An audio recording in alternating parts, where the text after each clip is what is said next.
Bem-vindos a mais um episódio de Legs Talk, este podcast onde o tema são as pernas, a saúde e a beleza das pernas, e hoje vou ter um convidado que me é muito especial, que muitas de vocês já conhecem, que é o professor Sérgio Sampaio, meu colega de casa e de clínica.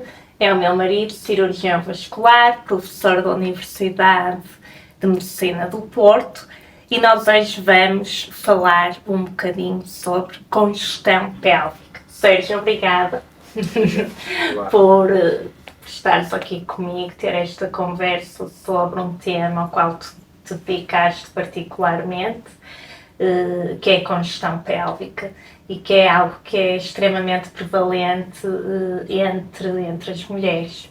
Queres explicar um bocadinho, afinal, o que é isto da congestão pélvica? A congestão pélvica talvez mereça a pena começar por falar acerca do que funciona mal na congestão pélvica. E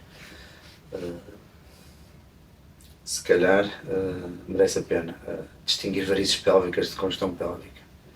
As varizes pélvicas, no fundo, são veias dilatadas, tortuosas, doentes, portanto patológicas, mas a simples presença de varizes pélvicas não equivale só por si à congestão pélvica.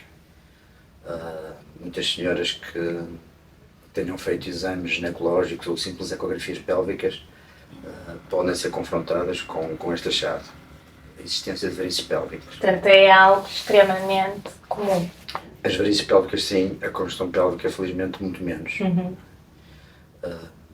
A congestão pélvica em si, para podermos afirmar isso, tem que existir uma componente fisiopatológica, ou seja, uma dificuldade de drenagem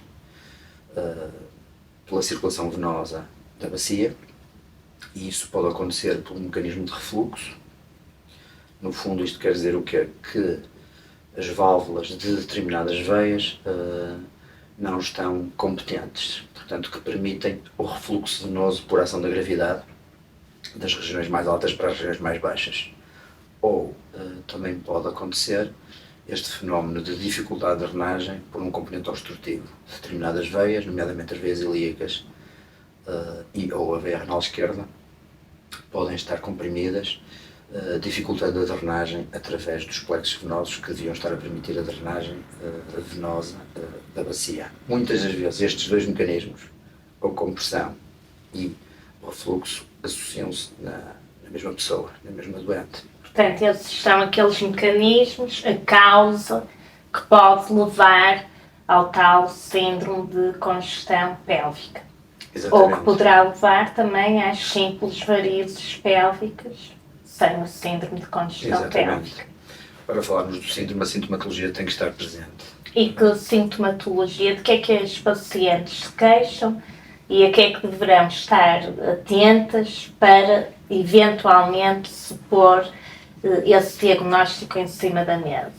Há uma série de sinais e sintomas que, embora possam ser considerados muito vulgares pela sua consistência e sobretudo quando existem em conjunto na mesma doente, tornam o diagnóstico, ou pelo menos a suspeita do diagnóstico, relativamente simples de acontecer.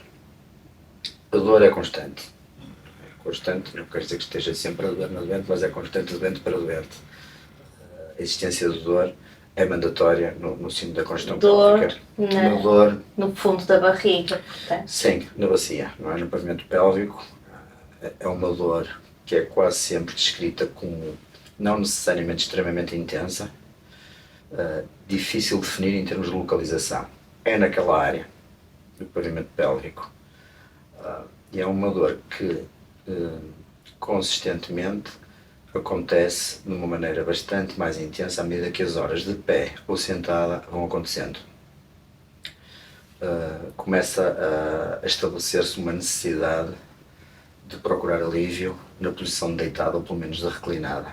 Isto é fácil de perceber, obviamente, pelo jogo de pressões que a gravidade acarreta nas duas posições. Portanto, tipicamente, estas pacientes que têm este tipo de desconforto pélvico vão sentir-se pior ao longo do dia, enquanto estão em pé ou sentadas muito tempo e notam um alívio grande quando se vão deitar. Isso. O facto de se deitarem é um fator de alívio que é referido muito frequentemente. Também é frequente pelas alterações circulatórias e diretamente na parede da veia, que estão dependentes das flutuações hormonais femininas. É frequente as queixas serem mais frequentes, mais intensas, mais constantes durante o período menstrual. O que leva muitas das vezes a alguma confusão diagnóstica. Claro, e até a desvalorizar, porque é atribuído às queixas próprias dessa fase do ciclo. Há alguma confusão também com os sintomas urinários. Isto pode parecer um bocadinho estranho, mas a irritação de todos os plexos sensitivos, nervosos da região do pavimento pélvico, acredita-se que possa levar a sintomas muito parecidos com aqueles que são sentidos pelas doentes quando têm uma infecção urinária. Portanto, a sensação de urinar frequentemente, com uma urgência, a sensação de ardência urinária, a sensação de nunca ter conseguido esvaziar completamente a bexiga. Pronto, este tipo de sintomas mais ou menos frequentes nas infecções urinárias. Também bastante importante pela sua especificidade, a dor durante as relações sexuais. E especialmente este detalhe é bastante importante, uma dor que surge durante as relações sexuais, mas que se mantém e até de uma forma por vezes mais intensa durante as horas ou dias que se seguem. Este facto de a dor se manter e até se agravar depois do contacto sexual é muito específico. E há alguma causa para isso? Há algum mecanismo que justifique? Não, perfeitamente, nem sequer há uma, vá lá, um modelo que possa justificar isto, mas é um achado constante neste tipo de síndrome. E depois há sinais, não é? Portanto, não necessariamente coisas sentidas pelo doente, mas que são observáveis ao exame físico, nomeadamente varizes. As varizes são achados muito frequentes, mas aqui estamos a falar especificamente de varizes vulvares. As varizes vulvares são um achado extremamente frequente durante a gravidez e no período que se segue a gravidez no puerpério, não é? Mas a manutenção ou o agravamento de varizes nesta região anatómica deve nos fazer suspeitar de algum grau de congestão pélvica. Também nos membros inferiores. E aqui é importante o timing de aparecimento das varizes, aquelas varizes que reaparecem uma e outra vez depois de já se terem sido tratadas. Portanto, estamos a falar daquelas pessoas que foram operadas 1, 2 vezes às varizes nas pernas e que acabam sempre por voltar, por regressar essas varizes, as recidivas frequentes. Recidivas frequentes e sem um mecanismo muito plausível de reaparecimento das varizes devem nos fazer procurar pontos de refluxo, pontos de dificuldade de drenagem através da bacia, da pelve. Também a localização das varizes nos membros inferiores, chamadas varizes atípicas, portanto fora das localizações comuns, nomeadamente face medial, face interior das coxas altas, face superior medial da coxa e também na região nadelheira, são muito típicas de uma origem, vá lá, não nos membros inferiores propriamente ditos, mas uma origem mais alta. Então quer dizer que o facto de se identificarem este tipo de varizes seja mandatório uma abordagem que obriga ao tratamento das varizes pélvicas. De facto, e avançando já para o tratamento, completamente estabelecida, se é que podemos falar assim, mesmo assim, como indicação para o tratamento do síndrome de congestão pélvica, estão as pessoas com sintomas locais, com sintomas pélvicos. Quem tem desconforto, quem tem um prejuízo da sua qualidade de vida. Com as queixas especificamente pélvicas, é perfeitamente lícito ponderar o tratamento e avançar até para a investigação. Alguns autores defendem que também é lícito o tratamento do síndrome de congestão pélvica como manobra que visa aumentar a durabilidade do tratamento das varizes dos membros inferiores, as tais doentes que já foram tratadas várias vezes e com falências, com recidivas repetidas das varizes nos membros inferiores. Pode ser lícito tratar a causa mais alta, a causa hemodinâmica que está a provocar as varizes nos membros inferiores, mas isto, como digo, bastante menos estabelecido e ainda algo. Sim, e acho que pelo menos é algo que eu faço na consulta. Realmente, como tu dizes, há algumas varizes que nós desconfiamos logo que o ponto de partida poderá ser pélvico, e acho que a paciente nesse momento deve ser também envolvida na discussão e explicar que realmente poderá haver uma causa que é mais superior, mais profunda, por assim dizer, que nós poderemos investigar, poderemos eventualmente tratar, ou, na ausência de sintomas, poderemos deixar em stand-by, mas assumimos que poderá existir um risco de haver uma recidiva mais precoce a nível das varizes dos membros inferiores. E realmente eu tenho a experiência que algumas pacientes querem de facto explorar um pouco mais e fazer, digamos, by the book.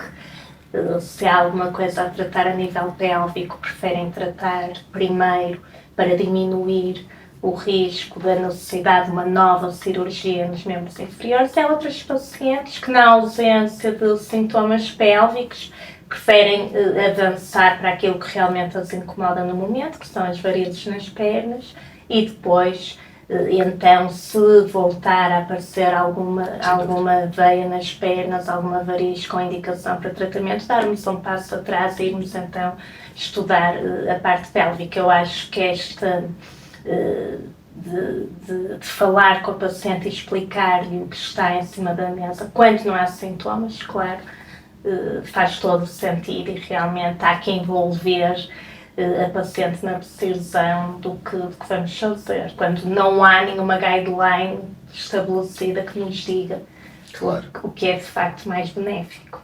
Sem dúvida. E agora, falando um bocadinho, nós falámos das indicações e como fazemos a nossa decisão clínica, mas neste momento quem está a ouvir deve estar a perguntar afinal qual é que é o tratamento das varizes pélvicas, porque nós falamos muito das varizes dos membros inferiores, das técnicas diversas que utilizamos, mas como é que se tratam as varizes a nível pélvico? Sim, isso, vá lá, pelo menos em termos de grande filosofia atual, eu diria que está relativamente bem estabelecido quanto à família de tratamentos que podemos propor e a abordagem diagnóstica. A abordagem diagnóstica passa, hoje em dia, sempre para a realização para além do ecodópler venoso dos membros inferiores, evidentemente que esse tem que ser sempre feito, e muitas das vezes é o primeiro passo para se espreitar da situação. Eu diria que é muito difícil tomar decisões com base no ecodópler pélvico só. Portanto, passa sempre por um de dois exames, pela angiorressonância ou pelo angiotaque. E é muito difícil dizer qual deles será, de facto, o mais vantajoso. Isto só, desculpa, Sérgio, interromper-te, só para explicar, quando nós falamos de angiotaque ou da angiorressonância, no fundo são realmente exames, como já ouviram falar tão frequentemente, o TAC e a ressonância que fazemos ao joelho, à coluna, mas este angio engloba e implica a injeção de um contraste que nos vai permitir estudar especificamente as veias ou as artérias ou qualquer parte da circulação que esteja em causa. Certo, e neste caso dirigido especificamente para as veias. Portanto, é um angiotaque venoso ou uma angiorressonância venosa. No fundo, os parâmetros do exame, os parâmetros de aquisição das imagens são especificamente dirigidos para otimizar a imagem das veias, que é o que nos interessa ver, do abdômen, da bacia e da parte alta das coxas, pelo menos. Portanto, é um exame que geralmente começa no abdômen e acaba na parte superior das coxas, apanhando todo o pavimento pélvico. Entre angiorressonância e angiotaque, eu diria que está completamente dependente da preferência daquilo que o cirurgião ou que o médico costuma fazer. Não é? Eu diria que em Portugal a maior parte dos colegas da especialidade está muito mais habituada a trabalhar com imagens de TAC, portanto hoje o TAC venoso será claramente o exame mais vezes pedido. É importante que seja feito de acordo com estes parâmetros de otimização das imagens venosas. E depois, com base nisto, conseguimos pelo menos decidir se merece a pena tentar tratar ou não. E isto tem muito que ver com a existência de um mecanismo plausível que esteja a provocar a congestão pélvica, quer seja compressivo, quer seja refluxivo. E com base nestes dois exames, na maior parte das vezes consegue-se decidir. Não se consegue decidir aquilo que se vai fazer ao pormenor. Isso, de facto, só é feito num momento do tratamento, porque o momento do tratamento consiste em quê? Consiste num procedimento que é ao mesmo tempo diagnóstico e terapêutico. E se calhar aqui para as pessoas entenderem um bocadinho, é muito semelhante ao cateterismo. É um cateterismo. Não é? Como é que tu explicas à paciente, como é que tu lhe explicas aquilo que poderás eventualmente ter que fazer e para ela, não é, externamente, o que é que vai ser, porque para ela no fundo é uma picada. Sim. Explico geralmente quase sempre com recurso a este tipo de discurso. Vamos funcionar um ou dois sítios, às vezes não é só uma picada, pode ser mais do que uma zona, dependendo daquilo que contemplamos fazer. Quase sempre picadas nas virilhas e eventualmente no pescoço. Estes são os pontos de acesso. E depois, através destes pontos, vamos viajar ao longo das veias com tubinhos muito fininhos, os catéteres, através dos quais vamos adquirindo informação através da injeção de um produto de contraste, cujo comportamento dentro das veias nos permite concluir se aquela veia está a ser parte do problema ou não. E depois, voltando aqui uns minutos atrás, há pouco falámos fundamentalmente de dois fenómenos que podiam estar a acontecer. Fenómenos obstrutivos, e se for esse o caso, trata-se de tentar contrariar a obstrução a que as veias estão sujeitas, e aqui estamos quase sempre a falar quando acontece da veia ilíaca, nomeadamente a veia ilíaca esquerda. Aí pode ser necessário colocar um cilindro de rede por dentro da veia, de maneira a abrir a veia, alargar a veia, e a zona que está extrinsecamente comprimida, que está a funcionar como um ponto de obstrução da drenagem venosa, deixe de o ser. É raro a congestão pélvica isto acontecer, mas pode estar associado também. Quase sempre o que domina é o componente refluxivo.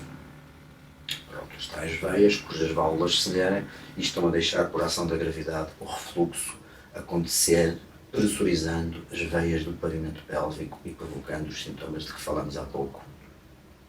Então o que fazemos é precisamente isso, investigar cada um dos quase sempre 4 pontos que podem estar envolvidos, as 2 veias ováricas e os 2 centros ilíacos internos, as veias hipogástricas ou ilíacas internas, e verificar até que ponto é que estas veias fazem parte do componente refluxivo e se dirigem de uma maneira patológica para as varizes que são identificáveis. E o tratamento depois é, da mesma maneira que fazemos nas varizes dos membros inferiores, eliminar o percurso refluxivo.